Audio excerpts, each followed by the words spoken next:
चक्की देख कर दिया कबीरा रोए, दो पाटन के बीच में साबुत बचाना कोई कबीरा, साबुत बचाना कोई. जातय.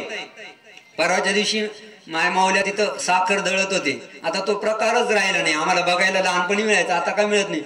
त्या जात जेव्हा दळल्या जात त्याच्यात जे दाना टाकल्या जातो पिसल्याच जात. मग कोण वाचतो? जो त्या खुट्या शेजारी राहत होतो. परमेश्वर आपल्या जगाचा खुटा आहे, त्याला धरून राहा तर वाचाल, बाकी कोणीही नाही.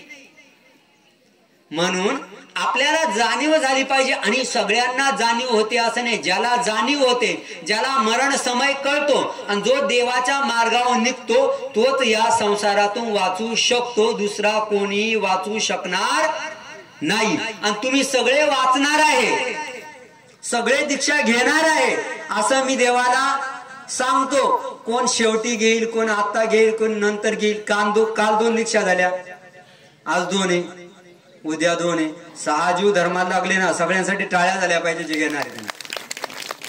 ईश्वराच्या मार्गावरती निघाले, लय आनंदाची गोष्ट आहे. जेव्हा नवरदेवाला वाजत गाजत बघितलं मी की मला ते बघून हसू येतं. बाप म्हणतो माझी जिरली आता तुझी जिरवायची. मी आना आना आना आना आना मध्ये थंड झालो, आता तुला. आणि वाजत गाजत साधा नाही, सगळे नाचतात. आमचं वाटलं झालं, तुझं पण झालं पाहिजे. जेव्हा ते लग्नाच्या वरातीत बघतो ना तेव्हा तिथं तो हसत असतो. मला ते बघितलं का हसूच देवा, नंतर रडणार आहे. घे हसून, आता शेवटची वेळ आहे. ज्याला कळलं तो सुटला. आणि तुम्ही सर्व देवाचे आवडते आहात. तुम्ही सर्वांनी दीक्षा घेतील अशी देवाला मी प्रार्थना करतो. पण ती जाणीव आपल्याला होणं गरजेचं आहे. वृश्चिक दुःख दर्शने देवता संबंधी महादेवबा अनुसरणी वर प्रदान. हे जे महादेवबा आहे ना त्यांना तेच कळलं, जीवनाची नश्वरता कळली. आपल्या हातात नाहीये जगणं हे त्यांना कळलं. एक वेळ देवता संबंधी महादेवबा आपुला घरी जेवित होते. एका वेळेला देवता संबंधी म्हणजे श्री प्रभू बाबांचा संबंध ज्यांना झालेला होता ते भटोबासांचे मावस भाऊ घरी आपल्या घरात जेवण करत होते. तया कारणे तयाची ब्राह्मणी मीठ आणू गेली. जेवण करत असताना भाजीत मीठ कमी होतं म्हणून त्यांची ब्राह्मणी म्हणजे पत्नी घरामध्ये तिथल्या तिथेच वसरीतून स्वयंपाकघरात मीठ आणायला गेली. तेव्हा ते विंचुवे खादली. थोडासा अंधार असेल किंवा जुन्या काळी घरात विंचू निघणं सामान्य होतं. आणि विंचू तिला चावला. आणि महादेव बाये म्हणितले. विंचू चावल्यानंतर ती ओरडली असेल, दुःख झालं असेल, पण ती चावल्याबरोबर महादेव बाबा म्हणतात, लक्षात आलं त्यांच्या, हेची जरी सरपू खाता तरी कवणीये मायेचा पोटी रिगता. तिला विंचू चावलाय. विंचवाऐवजी जर सापानं चावला असतं तर आयुष्य संपलं असतं. कवणीये मायेचा पोटी म्हणजे नरकालाच जावं लागलं असतं.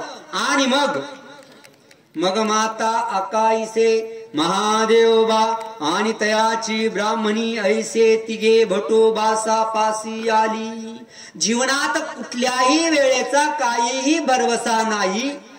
सरपा चावल्यानंतर आपलं जीवन संपलं असतं, त्याऐवजी तिला विंचू चावला याची त्यांना नश्वरता जीवनाची कळती. आणि आईसह पत्नीसह ते दीक्षेला निघून येतात. भिक्षा केली. स्मृती स्थळामध्ये मी पहिल्याही दिवशी सांगितलं, भिक्षा केली म्हणजे ही भिक्षा नाही, तर भिक्षा केली म्हणजे काय, दीक्षा घेतली, अनुसरण घेतलं. भटोबासी म्हणितले आणि त्यांनी प्रसंग सांगितला. आणि प्रसंग सांगितल्यानंतर बटोबास त्यांना म्हणतात, तुझी भिक्षा सिद्धी जाईल, तुझं जे अनुसरण आहे ते सिद्ध्यात म्हणजे शेवटपर्यंत जाईल, परमेश्वर तुझ्या अनुसरणाचा स्वीकार करतील. मग गुरुकुळ सर्व मार्गातले तया ते देवता संबंधी महादेव बा म्हणती. देवता परमेश्वरालाही देवता म्हटलं जात असतं. दिवा धातू प्रकाशी वरते, परमेश्वराकडेही प्रकाश आहे, पंचप्रकार आहे, म्हणून तो शब्द चालतो. जसं मोठे बाबा बाबाच आणि धनंजय बाबा चालतो, पण बाबा कोण आहे खरे? मोठे बाबा. तसं देवता हा शब्द परमेश्वराला चालतो. श्री प्रभू बाबांचा संबंध त्यांना झालेला होता म्हणून त्यांना देवता संबंधी ऐसे म्हणायचे. ऐसे म्हणती तयासी दिडू वेडा श्री प्रभूचा संबंध होता म्हणून. श्री प्रभू बाबांच्या सन्निधानामध्ये भक्तजनांना व्यापार वाटून दिलेले होते. आणि मग श्री प्रभू बाबांचं आरोग्य झाल्यानंतर, भोजन झाल्यानंतर शतपावली करण्यासाठी एक भक्त हात द्यायचे. त्या दिवशी यांनी दिला. दीड वेळा झाल्यानंतर श्री प्रभू बाबांच्या लक्षात आला हा तो नाही जो रोज करवतो, आणि मग तो हात सोडला. म्हणून हे आकाईसाचे पुत्र, बटोबासाचे माऊस भाऊ, मावस भाऊ होते, यातेची गोरीचा गोरा म्हणणे. श्री प्रभू बाबांनी यांना गोरीचा गोरा म्हटलेलं आहे.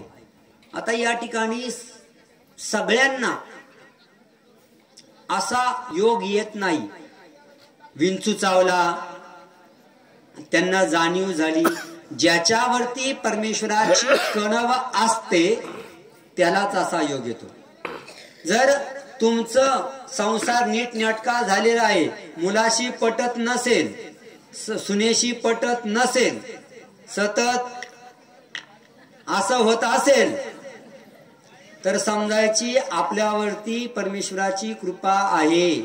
कारण देव म्हणतात, परमेश्वर म्हणतात, यस्यानुग्रहम इच्छामि तस्य वित्तम हराम्यहम आपदा शोक कष्टम च तस्य दुःखम पदे पदे. ज्याच्यावरती मी कृपा करू इच्छितो, यस्यानुग्रहम इच्छामि तस्य वित्तम हराम्यम, त्याचा पैसा धन सगळं निघून जातं. आपदा संकट येतात, दुःख शोक, पुत्र मरतो, मुलगी मरते, बायकोच मरते किंवा नवराच मरतो.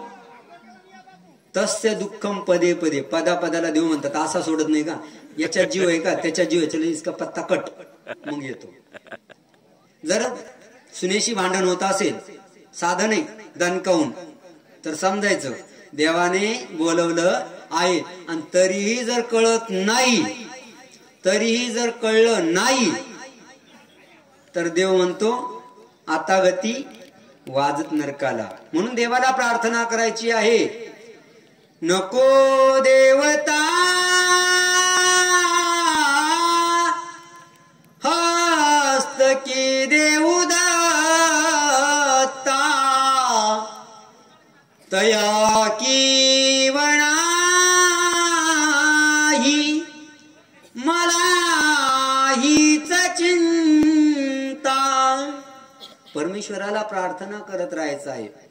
योग्य वेळी लग्न जर मुलाचं झालं नाही, 40 येते, 30 येते, संपत्ती घरी 5-25 एकर आहे, ओलीत आहे, बंगला आहे, 2 गाड्या आहे, पोरगीच मिळत नाही. पोरीच आहे तसंच, पोरगाच मिळत नाही. योग्य वेळी लग्न लावलं नाही तर, इकडे योग्य वेळी दीक्षा घेतली तर नाही तर काय होणार? मग ते आहेच. क्षण क्षण वाया जात असे, ही काळ दाढ तुझ खात असे. क्षण क्षण वाया चाललेला आहे. काळ रूपी दाढ आपल्याला चावते. ही काळ दाढ तुझ खात असे, तुझ जवळीच नेनी दात असे.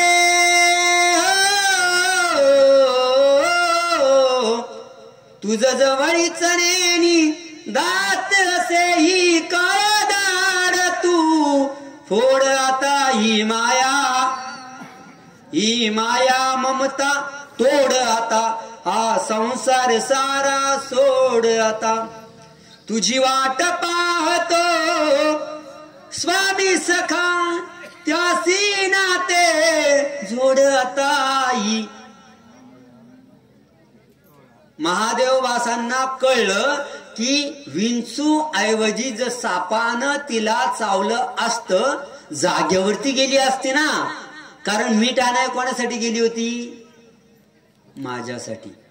ती तर नरकाला गेलीच असती, पण मी सुद्धा नरकाला गेलो असतो असं त्यांच्या लक्षात आलं. ते परमेश्वराला अनुसरले. चांगदेव भट्ट प्रीती विधान श्रवणी सूचिका अनुवादू.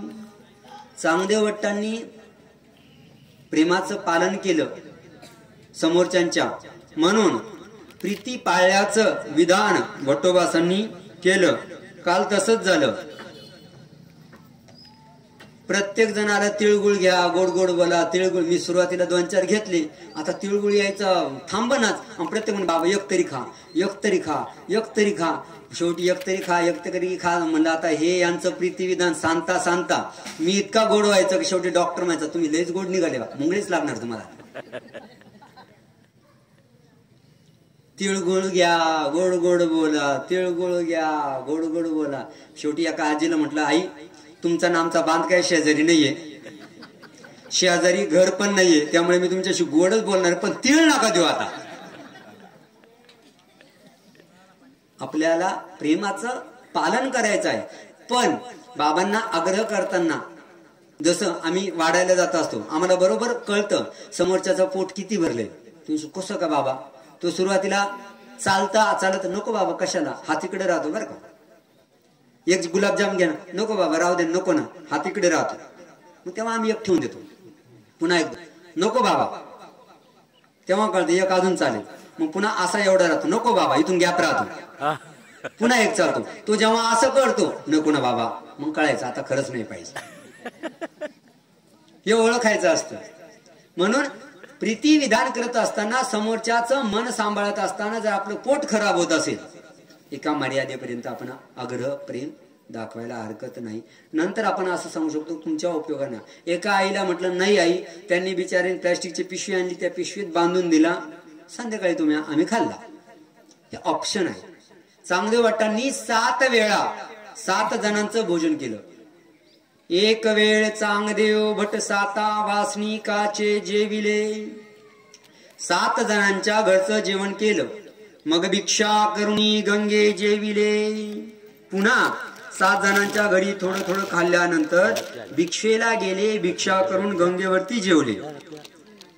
ते एकी भटोबासा पुढा सांगितले. एका जणाने भटोबासांना सांगितलं.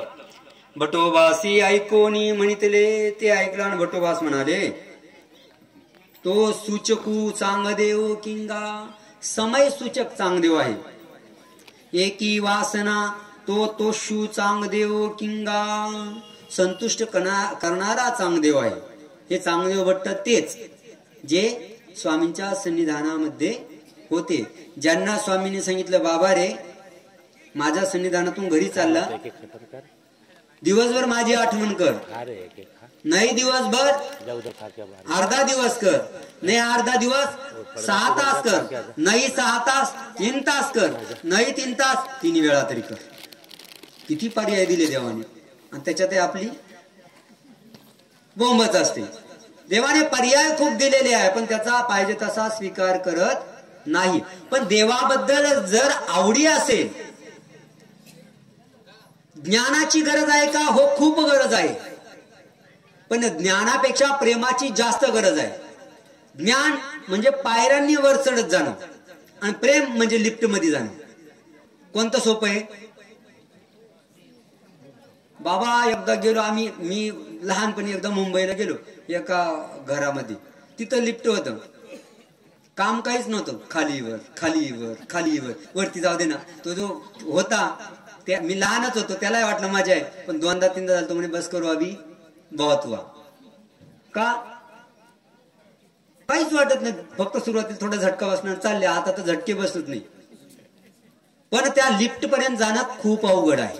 तसं प्रेमापर्यंत जाणं, परमेश्वरापर्यंत जाणं सोपं आहे. पण प्रेमाचा स्वीकार केला, त्या प्रेमापर्यंत जाण्यासाठी देवाला अपेक्षित आवडी आपल्याकडे असली तर आपण सहज जातो.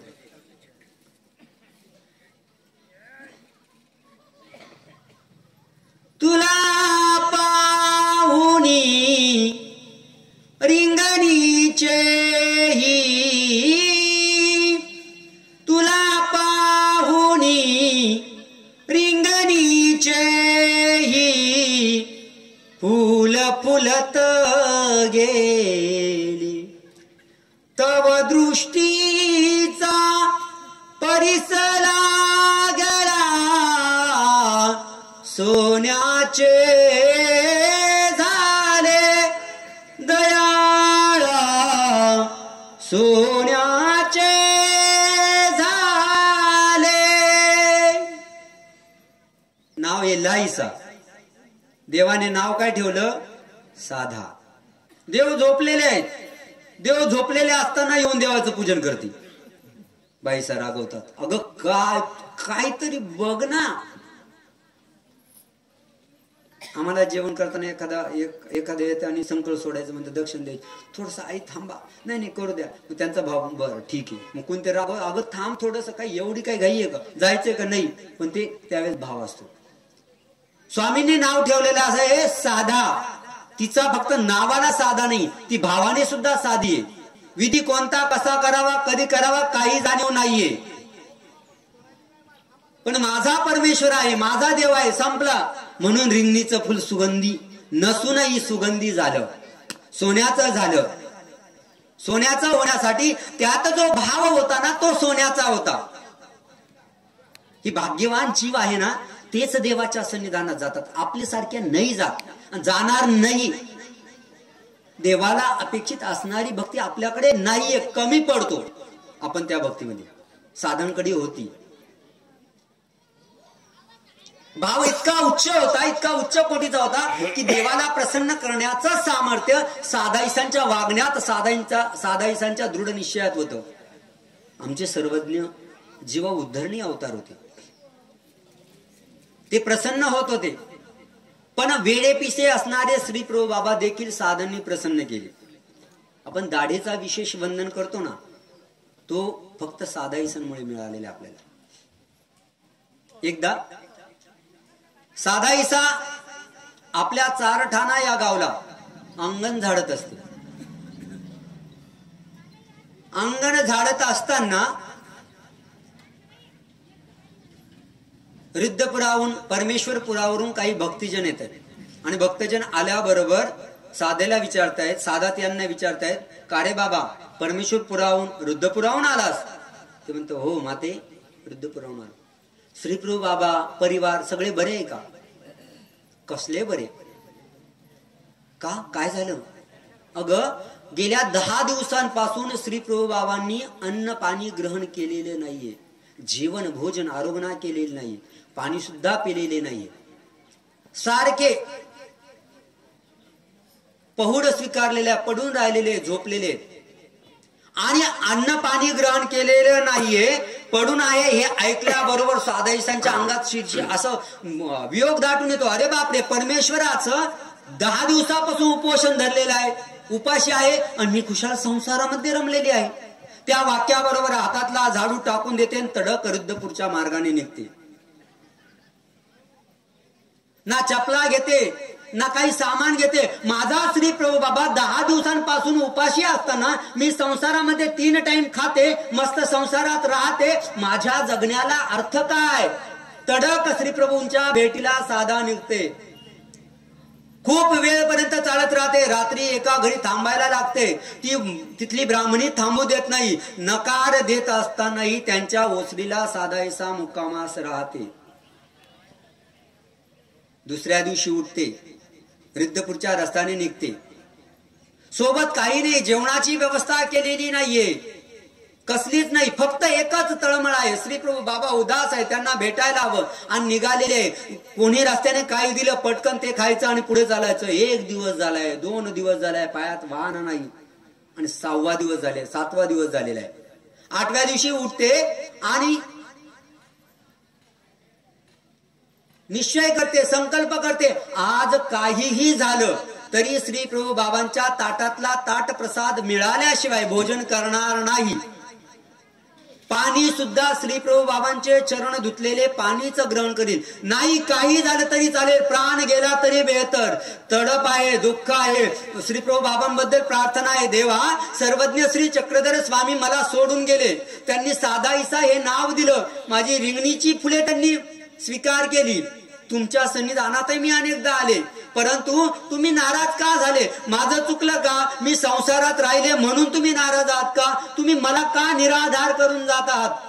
तळमळ आहे, दुःख आहे, संसारात अडकल्याबद्दल प्रायश्चित आहे. श्रीप्रभू बाबांच्या भेटीची ओढ आहे. सकाळीच उठली, निघाली, चालू लागली. रोज झुंझुरक निघायच्या आत चालायची, रात्री अंधार पडेपर्यंत चालायची, दुपारचं टळटळीत असणारं ऊनही झेलत चालायची. त्या दिवशी सकाळी लवकर उठली. काहीही झालं तरी चालेल, प्राण गेला तरी चालेल, पण आज श्रीप्रभू बाबांचं चरणोदक म्हणून पाणी आणि प्रसाद म्हणून भोजन, तरच, नाही तर थांबणार नाही. या संसार आहे, संसाराचं काय, जाणारच आहे. गेला तर गेला, हे देह गेलं तर गेलं, हे शरीर गेलं तरी चालेल, पण आज देवाचं चरणोदक घेतल्याशिवाय पाणी पिणार नाही हा निश्चय आहे. निघाली, थोडा वेळ चालली आणि चालता चालता भला मोठा बाबळीचा काटा पायात रुतला. इतका जोरात रुतला की ती सनक डोक्यात गेली. चालता येईना, उभं राहून चालायला लागली, धडकन पडली. थोडा अजून पुढे गेली, धडकन पुन्हा पडली. चालताच येईना, वेदना ठणठण ठणठण ठणठण करतायत. साधाईसांना काही कळना, काय करावं, कसं करावं. आता श्री प्रभू बाबांचं दर्शन कसं होणार? नाही थांबणार. आणि मनात विचार करते, देवा, आज तू माझी परीक्षा बघतोय ना, मी तुझ्या परीक्षेत पास होणार. देह गेला तरी चालेल, नाही थांबणार. आणि खरकत खरकत साधा माऊली निघालेली आहे. जसं लहान मुलग खरकत ना, तशी खरकत खरकत निघालेली आहे, चाललेली आहे. देवाला सांगते, देवा, कळलंय, मी 10 दिवस गेले 17, 18वा दिवस आहे आज, आणि 18 दिवस मी तुला भेटीला नाही आले म्हणून तू रागावलास ना. हो, रागव ना, तू माझ्यावर रागव, मी आहेच तशी. आणि मग मला तुला दर्शन द्यायचं नाही म्हणूनच काटा मोडला ना. काटा मोड, आज जीव गेला तरी चालेल, पण मी थांबणार नाही. चाललेली आहे हळूहळू. ऊन डोक्यावरती आले, टळटळीत ऊन आहे, कडक ऊन आहे, घसा कोरडा पडलेला आहे. भूक, कावळे कावकाव करताय, भूक लागलेली. पोटाला सांगते, अरे आयुष्यभर तुला दिलेलं आहे, पाणी पाजलेलं आहे, जेवण दिलेलं आहे, आज नाही तुझे चाळे सहन करून घेणार. आज तुझं कुठलंही नाटक सहन करून घेणार नाही. आज श्रीप्रभू बाबांचं दर्शन घेतल्याशिवाय थांबणार नाही. आणि माझा दोष नाही, हा जो काटा रुतलाय ना, त्याच्यामुळे तुला उशीर होते. मी काही करू शकणार नाही, मी जाणार आहे, खरकत जाईल, सोलटेल, फुफाटा भरेल, कपडे घाण होतील, काय व्हायचं ते होऊ दे, आज थांबणार नाही. देवाला प्रार्थना करते, देवा, तुझ्या भेटीला जेव्हा मी निश्चय करून निघाले तेव्हाच तू अडथळा आणलास का रे बाबा?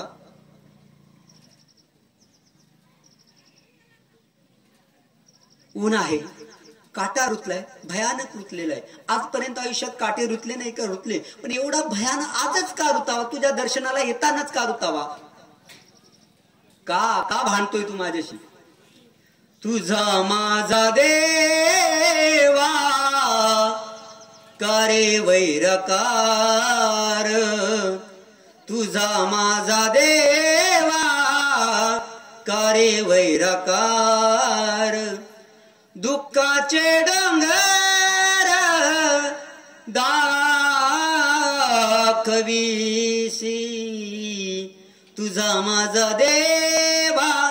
कुठल्या जन्मीचा वैर साधतोय देवा मला ठाऊक आहे. अनंत जन्मामध्ये मी तुझा त्याग करून मी देवतेला शरण गेले. एका जन्मामध्ये तुम्ही मला ज्ञान दिले, ज्ञान देऊन जीव देवता प्रपंच परमेश्वर यांची जाणीव करून दिली. तू सन्निधानही दिलं असेल, आणि त्या जन्मात मी तुला सोडून देवतेची भक्ती केली म्हणून तू रागवला आहे ना. रागव, पण लक्षात ठेव, ही ती साधा नाही, त्या जन्मातला हा जीव नाही, ही या जन्मातली साधा आहे. आज इथे तळमळून तडफडून पाण्याशिवाय देह गेला तरी चालेल, पायात काय अंगात काटा घुसला तरी चालेल, पण जीव जाईपर्यंत तुझ्या दर्शनाला आल्याशिवाय थांबणार नाही.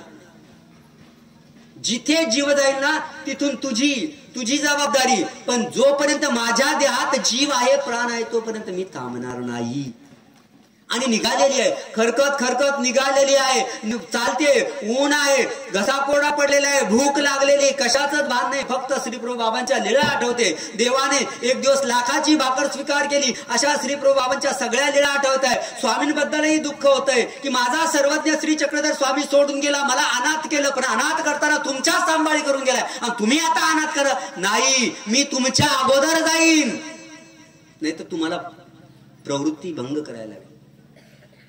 साधा निघालेली आहे. आणि एवढा जेव्हा दृढ निश्चय आहे, प्राण घसा कोरडा पडलेला आहे, जीव कोरडी पडलेली आहे, आणि अशा वेळेला तिचा थांबत नाही, चालते, आणि माझा परमेश्वर हारतो, इथे हारतो. आणि त्या वेळेला एक घोडसार येतो, आई कुठे चालला? आले, अरे बाबा मी रुद्रपूरला झाले श्रीप्रभू बाबांच्या भेटीला, चला मी तुम्हाला सोडतो. स्वतः पायी चालतो, साधांना घोड्यावरती बसवतो, आणि श्रीप्रभू बाबांच्या भेटीला रुद्रपूरच्या महाद्वारात नेऊन सोडतो, आणि तो गायब होतो. परमेश्वराला श्रीप्रभू बाबांना तिच्या भक्ती पुढे नमतं घ्यावं लागलं, आणि तिच्या सेवेसाठी एका देवतेला घोडेश्वर म्हणून पाठवावं लागलं. एवढ्या भक्तीचं सामर्थ्य, एवढी मोठी पावर तिच्या भक्तीमध्ये होती साधांच्या. देव 2 पावलं माघारी आला, अंत नाही पाहिला तिचा. साधेला आल्याबरोबर बघतात, समोर भट्टुबास येतात आणि तिला बघतात, अगं साधा आली, देवाची आवडती साधा आली. ज्या साधेवरती दोन्ही देव प्रसन्न होते ना, ती साधा आलेली. साधा बघ श्रीप्रभू बाबा 18 दिवसापासून काहीच खाल्लेलं नाहीये, आम्ही सगळे विनंती करून थकलेलो आहे. अगं मला सर्वज्ञ श्री चक्रधर स्वामींनी पोरकं केलं, श्रीप्रभू बाबांच्या संभाळी घातलं, आणि तोही श्रीप्रभू चाललेला आहे. बघ ना, आमच्याकडून प्रसन्न झाला नाही, मी कुठल्या गोष्टीत कमी पडलो माहिती नाही. 24 तास देवाच्या प्रवृत्ती अनुरूप वागत होतो, पण कुठे कमी पडलो माहित नाही. 18 दिवस मी विनंती केली, श्रीचरण धरले, दंडवत घातले, तरी श्रीप्रभू बाबांनी पाण्याचा थेंबही ग्रहण केला नाही. साधा चल बरं माऊली चल, तुझ्यामुळे तो श्रीप्रभू बाबा नक्की प्रसन्न होईल. कडकडून मिठी मारतात. समोरून मायंभट्टा येतात, आणि मायंभट्टांना गैवरून येतं, अरे बापरे देवाची साधा आलेली, हिच्यावर नक्की देव प्रसन्न आहे, माझ्यावरती नाहीये. मी देवासाठी संसार सोडला, सोन्याचं दुकान टाकल्यानंतरही लोक मला इतकी चिटकी भिक्षा देत होती, ते मी ग्रहण करत होतो. माझे श्रीप्रभू बाबा माझा सुंदर घोडा आहे म्हणून माझ्यावरती थाप मारत होते, पण माहिती नाही ग साधा कशामुळे उदास झालेले आहे. 18 दिवसापासून मी विनंती केली, माझ्या विनंतीचा स्वीकार करणं. महादायसा दिसल्यानंतर महादायसानी आंबरडा फोडलेला आहे, कडकडून मिठी मारलेली. चल ग येलो चल, तू सांग श्रीप्रभू बाबांना कशामुळे. अगं एकदा मी न विचारता डोक्यावरती तेल टाकल्यानंतर नाराज झाले, पण विनंती केली, श्रीचरण धरले, त्यावेळेस स्वतःहून मर्दना मादनेसाठी मला श्रीप्रभू बाबांनी 2-2 वेळेला आपला श्रीकर दिला. आता मात्र नाही ग, नाही, ते उदास झालेले. दिरड्यांचा स्वीकार केला, अमृत फळांचा स्वीकार केला, कधी वेळ प्रसंगी लाडाने शिवी सुद्धा दिली, पण आता मारतही नाही, शिवी देत नाही, बोलतही नाही, आणि विनंतीचा स्वीकार करत नाही. चल ग माये तू चल, माझ्या सखे सांगाती चल, त्या श्रीप्रभू बाबांना प्रसन्न कर. आणि समोर जेव्हा आबाईसा येतात, आबाईसा तिला बघतात, आणि येलो ये ना ग, बघ मंचकावरती पहुडलेले आहेत. 18 दिवस झाले ग, 18 दिवस झाले. ये रे माझा हा श्रीप्रभू बाबा प्रत्येक गोष्ट माझी ऐकायचा, कुणाचंच ऐकत नव्हतं, पण मी सांगितलं जी गोसावी स्वीकार करायचे. माझ्या चक्रधरांनी मला वर दिला होता की तुम्हाला श्रीप्रभूची सेवा घडेल, त्यांच्या प्रवृत्तीनुसार तुम्ही वागाल, तुमच्याकडून सेवा होईल. आणि त्यांनी त्या विनंतीचा स्वीकारही केला, प्रत्येक गोष्ट विनंती केली का ऐकायचे, पण माहिती नाही ग कुठे कमी पडले, कोणत्या गोष्टीत माझं कोणता अविधी आडला, कोणत्या जन्माचं पाप उभं राहिलं ठाऊक नाही. 18 दिवस झाले ग मंचकावरून उठले नाही. चल ग साधे येलो चल. कसा कोरडा पडलेला आहे साधांचा, तोंडातून शब्द फुटत नाहीये. उन्हाने सगळा चेहरा कोमजून गेलेला आहे, भुकेने कपडे काहीशे मळीन उशीळ झालेले आहेत, शब्दही बोलवत नाहीये. आणि साधेचं ते रूप बघून आबाईसा स्वतःला सावरत म्हणतात, अगं तुला तहान लागलेली दिसते, चल बरं चल चल तू थोडं पाणी पी. ते म्हणते नाही ग आई, माझा परमपिता परमेश्वर 18 दिवसापासून बिना पाण्याचा असताना मी कसं पाणी पिऊ. मग आता नाही, मी प्रण केलेला आहे, जीव गेला तरी चालेल, देह संपला तरी चालेल, या देहाचा अंत झालेला तरी चालेल, पण श्री प्रभूंचे श्रीचरण प्रक्षालन केल्याशिवाय चरणोदक तेच माझ्यासाठी पाणी आहे, नाहीतर मी नाही घेणार. काही झालं तरी चालेल, नको मला आग्रह करू. तिचा तो दृढ निश्चय ऐकल्यानंतर आबाईसा श्री प्रभू बाबांकडे जातात. जी जी देवा, गोसावियाची दासी येल्लो आली असे. ती म्हणते जोपर्यंत मला देवाचा चरणोदक मिळत नाही तोपर्यंत मी पाणी पिणार नाही. ती कासावीस झालेली देवा. जर थोडा वेळ पाणी नाही दिले ना तर ती कदाचित देह त्याग करू शकते देवा. आणि 18 दिवस माझा झोपलेला परमेश्वर कुणाच्याही विनंतीचा, ज्यांनी आपला अख्खा आयुष्य दिलेला आहे, अख्खा जन्म दिलेला आहे, 24 तास दिलेले आहे, त्या कुणाच्याच विनंतीचा स्वीकार न करणारा परब्रह्म परमेश्वर निर्गुण प्रभू श्री प्रभू बाबा धडकन उठून बसले. आणि आणि आणि ना म्हणे चरणोदक काढ म्हणे. आणि श्री प्रभू बाबा पटकन उठून बसले. साधेच्या भक्तीमधली पावर, तिना केलेला निश्चय, तिला चरणोदक दिलेला आहे. चरण उदक घेतल्यानंतर आई आबाई सांगते, आई ग थोडस जेवण करून घे, भूक लागलेली असेल. ती सगळं सांगते. आज निश्चयच असा आहे की जेव्हा स्वामींनी भोजन केल्यानंतर श्री प्रभू बाबांनी त्यांच्या ताटातला ताट प्रसाद हेच माझ्यासाठी भोजन आहे, नाही तर नाही ग. काय करते या देहाला सांभाळून, इतकी वर्ष सांभाळलं, काही मिळालं का. आता माझा श्री प्रभू बाबा उदास असताना कसं कसं कसं करू सांग बरं, कसं खाऊ, कसं जेवू. आणि आबाईसा पुन्हा श्रीप्रभू बाबांकडे जातात. देवा, तुमची दासी येलो आहे ना, तिला भूक लागलेली आहे, तळमळलेली आहे, सकाळपासून काही खाल्लेलं नाही, गेले 8 दिवस झाले ती निघालेली, पोटभर भोजनही केले नाही, तिला भोजन पाहिजे. मात्र ती म्हणती श्रीप्रभू बाबांनी भोजन केल्यानंतर ताटात उरलेला प्रसाद हेच माझ्यासाठी भोजन आहे. पुन्हा श्री प्रभू अगं आणि आणि आणि ना म्हणे 18 दिवस झोपणारा परमेश्वर उठून बसलेला आहे. 18 दिवस अन्न पाणी ग्रहण करणारा परमेश्वर आरोग्यासाठी तयार झालेला आहे. का तयार झाला? कारण की साधेनं जो निश्चय केलेला होता तो कुठल्याही भक्ताने 18 दिवस केलेला नव्हता. उठून बसतात आणि भोजन करतात, आरोग्य करतात, ताट प्रसाद देतात. सगळ्या भक्तांना आनंद होतो आणि सगळे भक्त स्वतःच उणे पण खंती, देवा माफ कर, साधेने जो निश्चय केलेला होता ना तो निश्चय आम्ही केला नाही म्हणून तो भोजन स्वीकार केले नाही. आम्ही देवा भक्तीत कमी पडलो, साधेची आवडी नाही आमच्याकडे, साधेचा दृढ निश्चय नाही आमच्याकडे, साधेसारखा त्याग नाही आमच्याकडे. तुमच्या बेटीला जेव्हा निघाली कसला कपडा घेतला नाही, चपला घातला नाही, बिना चपलाचीच निघाली. तुमच्या बेटीसाठी भेट झाली तरच अन्न ग्रहण करेल असं तिनं ठरवलं, ते आम्ही नाही ठरवलं. तुझ्या सहवासात राहूनही आम्ही कमी पडलो. हे श्री प्रभू बाबा भाग्यवान ती साधा. श्री प्रभू बाबांचे सर्वजण श्रीचरण धरताय. जे दुःखी वातावरण झालेलं होतं सगळे आनंदी होत आहेत आणि देवाला विनंती करतायत. आणि मग त्या साधेला स्वामींनी त्याच मुक्कामामध्ये दाढ, नख, केशकळाप असे विशेष दिले.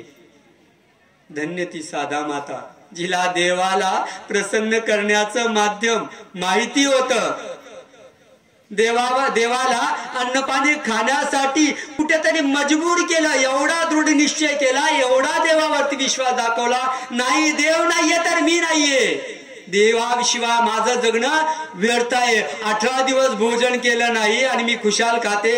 हा जो दृढ निश्चय, देवाची भेट हेच माझ्यासाठी भोजन, देवाची भेट हेच माझ्यासाठी पाणी, तो दृढ निश्चय देवा श्री चक्रधर, श्री प्रभू बाबा, श्री दत्तात्रय महाराजा माझ्या अंतकरणात नाहीये. कधी तो दृढ निश्चय माझ्या अंतकरणात येईल देवा? मी संसारातल्या गोष्टीत अडकलेलो आहे. अनेक आई वडील, मुलगी मुलगा या सगळ्या बंधनामध्ये गुंतल्या गेलेलो आहे. संसाराचा त्याग तर करवत नाही, पण जेव्हा जेव्हा स्थान दर्शनाचा, प्रसाद वंदनाचा, भिक्षुकाच्या भेटीचा योग येतो तेव्हाही लांब राहतो. स्मरण तुझं घडत नाही. तू भेटण्यासाठी जे जे विधी तू केलेले सांगितलेले आहे ते करत नाही. माझ्यासारख्या अधम कृपण पापी जीवाला प्रेम मिळावं म्हणून तू 14 प्रेमाचे उपाय सांगितले, ते उपायही घडत नाही. सांगितलेला कोणताच विधी घडत नाही देवा. तू कृपाळूपणाने ना घडव, कर तरच पर्याय. माझ्या हातात काहीच नाही. तू सांगितलेलं स्मरण माझ्याकडून होत नाही. तू सांगितलेलं स्थान दर्शन विधी मी हवा तसा करत नाही. तू सांगितलं अरे उठ, निदान दिवसभर नाही, निदान 3 वेळा तरी नामस्मरण कर. ते नामस्मरणही माझ्याकडे होत नाही.